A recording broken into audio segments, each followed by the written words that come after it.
Hello friends, good morning అండి. మీ అందరివి టిఫిన్లు అయిపోయాయా? నేను ఇవాళ టిఫిన్ ప్రిపేర్ చేద్దాం అనుకుంటున్నానండి. మా ఇంట్లో పూరీ చేయమన్నారు. ఇవాళ స్టవ్ వెలిగించుకుని ఒక మూకుడు పెట్టుకొని దాని నిండా ఆయిల్ పెట్టుకున్నానండి. ఇలా ఒక 12-13 చపాతీ కలిపిన ఉండలు రెడీ చేసి పెట్టుకున్నాను.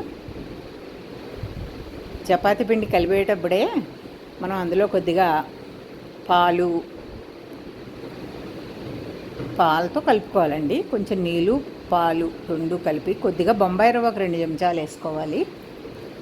అలా మనం చపాతీ పిండిని ప్రిపేర్ చేసుకుంటే చపాతీలు ఇలా గుల్లగా మెత్తగా తుంచంగానే ఎక్కువ కష్టపడక్కర్లేకుండానే ఇలా ముక్క విరిగిపోయేంత మెత్తగా వచ్చాయండి. చాలా బాగా వచ్చాయి. మా పిల్లలు ఉన్నప్పుడు తరచుగా చేసుకుంటూ ఉండేవాళ్ళము. సండే ఒకసారి గారె, ఒకసారి పూరీలు ఇలా చేసుకునేవాళ్ళము.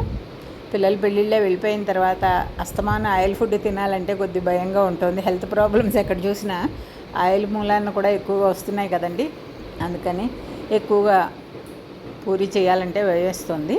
కానీ అప్పుడప్పుడు మా వారి వాళ్ళ కొంచెం చేసుకుందామని అన్నారని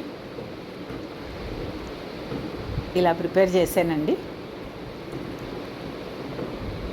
ఇలా చక్కగా పొంగుతాయి. పూరీలన్నీ కూడా బాగా పొంగుతాయి, పైగా మెత్తగా కూడా ఉంటాయి. ఎక్కువగా చోలే, బంగాళాదుంప అలా వేసుకొని మసాలా కూర పెట్టుకున్నా బాగుంటుంది. లేకపోతే ఇలా ఉల్లిపాయలు, బంగాళాదుంప, శనగపిండి పెట్టిన కూర అయితే అసలు అందరికీ చాలా ఇష్టం కదండి. మా ఇంట్లో ఇది చేస్తే అసలు వంకే పెట్టరు. చాలా బాగుందని ఆ రోజు ఇంకా అసలు అన్నం కూడా వండక్కర్లేదు. ఈ పూరీలు తింటే ఈ కూరతోటి చాలా సాటిస్ఫై అయిపోతారు.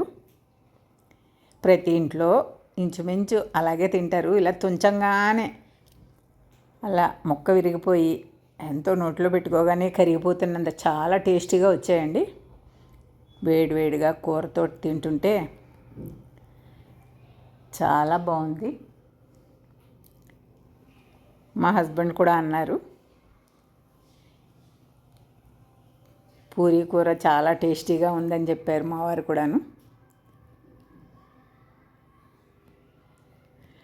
మా వీడియో నచ్చితే లైక్ చేయండి, షేర్ చేయండి, సబ్స్క్రైబ్ చేసుకోండి. Thank you.